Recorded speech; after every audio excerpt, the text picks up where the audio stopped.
சென்ற காலம் முழுவதும் காத்தாரே, ஓர் சேதமும் அணுகாமல்.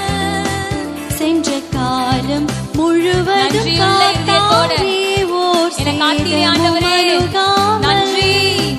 சொந்தமாக ஆசீர் பொழிந்தெனக்கென்றும் சுகபலன் அளித்தாரே. சொந்தமாக ஆசீர் பொழிந்தெனக்கென்றும் சுகபலன் அளித்தாரே.